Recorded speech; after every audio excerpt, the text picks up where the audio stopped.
வணக்கம். நிறைய பேர் பரிகாரத்தில் தப்பான தேவதா கும்பிட்டு நிறையா ப்ராப்ளம் ஆகக்கூடிய ஒரு விஷயமா இருக்கிறது. அதனால் எந்தெந்த மாதிரி தேவதா கும்பிட்டீங்கன்னா உங்களுடைய பரிகாரங்கள் வேலை செய்யும். ஃபார் எக்ஸாம்பிள், ஒரு லேடி என்கிட்ட ஃபோன் பண்ணாங்க.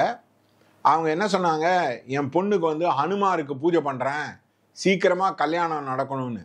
ஹனுமாரே பேச்சுலர் காட், அவருக்கு கல்யாணமே ஆகலை. அந்த சாமியை கும்பிட்டீங்கன்னா எப்படி கல்யாணம் நடக்கும்? அதே மாதிரி ஒருத்தர் என்ன சொன்னார், எனக்கு நிறையா கடன் ஆயிடுச்சு சார், நான் பழனி முருகரை கும்பிட்றேன் அப்படின்னார். நான் சொன்னேன், ஆண்டியான முருகரை கும்பிட்றதுக்கு பதிலாக நீங்கள் ஒரு நல்ல பூர்ணமாக வள்ளி தேவயானையோடு இருக்கக்கூடிய ஒரு முருகரை கும்பிட்டீங்கன்னா பெட்டராக இருக்கும் அப்படின்னு. ஸோ எத் தேவதா தத் பாவா, நீங்கள் எதை கும்பிட்றீங்களோ அதுக்கு ஏற்ற மாதிரி ப்ராப்ளங்கள் அக்ரவேட் ஆகும், சால்வ் ஆகும். ஃபார் எக்ஸாம்பிள், என்கிட்ட ஒரு லேடி வந்தாங்க. அவங்க அவங்க ஹஸ்பண்டை டிவோர்ஸ் பண்ணிவிட்டு வேற யாரையோ கல்யாணம் பண்ணியிருக்காங்க. அவர் ஒய்ஃபை டிவோர்ஸ் பண்ணிவிட்டு கல்யாணம் பண்ணிட்டு இருக்காங்க. அவங்களுக்குள்ள ஒரே சண்டை, கொடாச்சல், ஒரே பிரச்சனை. நான் கேட்டேன், என்ன தேவதா கும்பிட்றீங்க அப்படின்னு கேட்டேன். அவங்க சொன்னாங்க, நாங்கள் சோட்டானிக்கரை பகவதி அம்மன் கும்பிட்றோம் அப்படின்னாங்க. நான் அது ரொம்ப உக்ரமான தேவதை. அந்த உக்ரத்தை கும்பிட்டிங்கன்னா உங்களுக்குள்ள உக்ரம் வந்துடும். அதனால் நீங்கள் அதை கிளியராக வச்சுக்கணும்.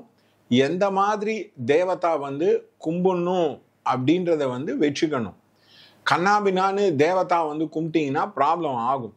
ஃபார் எக்ஸாம்பிள், நிறைய பேர் பிரத்யங்கரா தேவி கும்பிடுவாங்க. எனக்கு தெரிஞ்ச ஒருத்தர், அவர் அட்வர்டைஸ்மெண்ட் ஃபீல்டில் இருந்தார். அவர் அடையாறில் இருந்தார். அவங்க தெரிஞ்சவங்க என்ன பண்ணாங்கன்னா, யாரோ பிரத்யங்கரா தேவி கோவிலுக்கு போயிட்டு வாங்க, உங்களுக்கு நடக்கும் அப்படின்னாங்க. பிரத்யங்கரான்றது இந்திரஜித் கும்பிட்டது. இந்திரஜித் ராவண குலம், அசுர குலம். அவங்க கும்பிட்ட தேவி பேர் நிக்கும்பலையா தேவி. அந்த நிக்கும்பலையா தேவியோட இன்னொரு பேர் தான் பிரத்யங்கரா தேவி. அதனால தான் கோவிந்தவாடியில் அது சண்டை, பிரச்சனை அந்த மாதிரி இருக்கிறவங்க கும்பிடக்கூடிய விஷயங்கள். அதை இவர் போய் கும்பிட்டு இவருக்கு என்ன ஆச்சு, கொஞ்ச நாள் நல்லா ஜாலியாக போகிற மாதிரி இருந்தது. அப்புறமா இவருக்கு பெரிய ப்ராப்ளம் ஆகி இவர் போய் ஹாஸ்பிட்டலில் போய் படுத்துக்க வேண்டியதாயிடுச்சு. ஏன்னா உக்ர தேவதை நீங்கள் பலி கொடுத்து தான் கும்பிடணும். அதுதான் வழி. அதே மாதிரி தான் இந்த கோயம்பேடு பஸ் ஸ்டாண்டு பக்கத்தில் குறுங்காலீஸ்வரர் சிவன் கோயில்னு இருக்குது. அங்கே ஒருத்தர் ஐஐடியில் ஒர்க் பண்ணுற ஒரு வார்டன் என்ன பண்ணார், சரபேஸ்வர மூர்த்தியை நான் பார்த்துட்டேன், அந்த சரபேஸ்வர மூர்த்தியை நான் கும்பிட போகிறேன். அதே மாதிரி எல்லார்கிட்டையும் சீட்டு வாங்கி ஓம் சரபேஸ்வராய நமக 3 வாட்டி சொல்லுங்க அப்படின்னு இந்த இவாஞ்சலிக்கலாக பண்ணிட்டு இருந்தார். நான் அப்போவே சொன்னேன், ஏங்க இந்த தேவதான்லாம் காவு கேட்கும், பார்த்துக்கோங்க. நான் அதெல்லாம் ஒன்றும் இல்லை, நாங்கள் இது வச்சுறோம், பானகம் வைக்கிறோம், அதை வைக்கிறோம், இந்த வைக்கிறோம்னா. அந்த பையனுக்கு கல்யாணம் ஆகி குழந்தை பிறந்தது. அந்த பையன் திடீர்னு ஒரு நாள் ஆக்சிடெண்ட்டில் கபாலம் பொழக்க இறந்து போயிட்டார். ஆக்சுவலாக கபால பலின்னுவாங்க. அதனால் நீங்கள் எந்த தேவதாவை கும்புறீங்கன்றது வெரி வெரி இம்பார்ட்டன்ட். அப்போ தான் பரிகாரங்கள் வேலை செய்யும். நிறைய அஸ்ட்ராலஜருக்கு அவன் சொன்னான், இவன் சொன்னான், அப்படி சொன்னான், இப்படி சொன்னான் அப்படின்றது.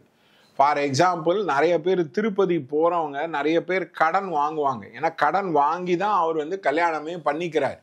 ஸோ அதனால் சீனிவாச பெருமாள் இந்த காலத்தில் ஏன் அவ்வளோ ஃபேமஸ் ஆனார்னா, எல்லாம் கிரெடிட் கார்டு கடன், எஜுகேஷன் லோன், அந்த லோன், இந்த லோன், அந்த லோனாக இருக்கிறதுனால அந்த சீனிவாச பெருமாள் ஃபேமஸ் ஆனார். அதே மாதிரி இப்போ எனக்கு தெரிஞ்சவங்க என்ன பண்ணாங்கன்னா, நாங்கள் இது பைரவர் வழிபாடு பண்ண போகிறோம் அப்படி இப்படின்னாங்க. அந்த பைரவர் வழிபாடுன்றது உக்ர தேவதா, சிவனோட உக்ர ரூபம். அதை பார்த்தீங்கன்னா அந்த ரூபம் பிறந்தது சதி இறந்தப்புறம் அந்த ரெண்டா தன்னுடைய முடியை பொழந்து ஒன்று பைரவர், ஒன்று வீரபத்ரனா ஆனக்கது.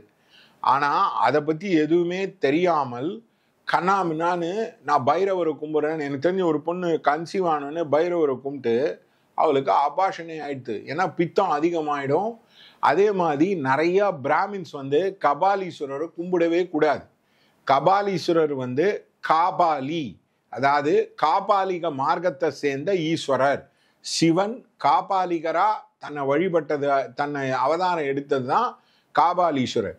அந்த காபாலீஸ்வரர் தான் வந்து பிட்சாண்டர். அவர் வந்து பாப பக்ஷணத்தை சாப்பிட்டு அந்த பாவெல்லாம் கழியறதுக்கோசரம் அவர் வந்து அன்னபூர்ணி கிட்ட பிச்சை எடுக்கிறார். அதுதான் பிக்ஷாண்டர் அப்படின்னு பேர். அந்த கோவிலில் அந்த ரொம்ப ஃபேமஸ் பிக்ஷாண்டர் ஊர்வலம்ன்றது. அந்த காபாலிக மார்க்கத்தில் இருக்கிறவங்க என்ன பண்ணுவாங்க, பிராமினை கொலை பண்ணி அந்த கபாலத்தில் 12 வருஷம் சாப்பிடுவாங்க. அது பேர் காபாலிக விரதம்னே பேர். அந்த கோவிலை போயிட்டு பிராமின்ஸ் எல்லாம் கும்பிட்டுட்டு இருந்தீங்கன்னா உங்களுக்கு தான் வீட்டில் வந்து பிரச்சனையாக இருக்கும். அதனால எந்த தெய்வத்தை பரிகாரத்தில் கும்பிடலாம், எப்படி கும்பிடலாம் அப்படின்றதுக்கான வழிமுறை விதிமுறைகள் இருக்கிறது. அதை விட்டு நான் வந்து இந்த இப்படி தான் இருப்பேன், அப்படி தான் இருப்பேன் அப்படின்றது வந்து it is not going to help. அதாவது கடவுள் வந்து அறம், அதாவது அருட்பெரும் ஜோதி, அவர் வந்து ஜோதியுள் ஜோதியா இருக்கிறார். ஆனா பிசிக்கல் ரியாலிட்டியில ஒரு ஆஸ்பெக்டை எடுத்து அதை பத்தி நம்ம வந்து விலாவாரியா பண்றது தான் நம்மளுடைய ஹிந்துயிசம். அதாவது ஆஸ்பெக்ட்லேருந்து ஹோலுக்கு உள்ள போறது. ஆனால் அதை பத்தி புரியாம கண்ணாமண்ணான்னு கும்பிடுறது. ஃபார் எக்ஸாம்பிள் ஒரு லேடி வந்து பத்ரகாளி அவர் மாமனார் கும்பிட்டாரு, அந்த பொண்ணுக்கு அபார்ஷன் ஆகிட்டே இருந்தது. ஆக்சுவலாக சிசு பலின்றது பத்ரகாளி தேவதா ஒர்ஷிப்பில் ரொம்ப ரொம்ப ஃபேமஸ். அதனால தான் பெங்காலில் பார்த்தீங்கன்னா ஆவுன்னா குழந்தைங்கள்லாம் செத்து போயிடும். அதனால் எந்த தேவதாவை கும்பிட்றீங்கன்றது வந்து வெரி வெரி இம்பார்ட்டன்ட். உங்கள் ப்ராப்ளம் வந்து சால்வ் ஆகணும், சொல்யூஷன் வரணும், லிங்க் வரணும் அப்படின்னா கரெக்டான தேவதாவை கும்பிடுங்க. அப்போ தான் வந்து உங்களுக்கு வந்து திருமணமோ வாழ்க்கை இந்த 16 ஷட்சம்பத்தோ கிடைக்கும். அது அஸ்ட்ராலஜிக்கலாக அந்த இதை பார்த்து சொல்லக்கூடிய ஒரு விஷயங்கள் தான். அதுதான் ரொம்ப ரொம்ப இம்பார்ட்டன்ட். அதை விட்டு கண்ணா பின்னான்னு கும்பிட்டிங்கன்னா பெரிய ப்ராப்ளம் தான் வரும். தேங்க்யூ.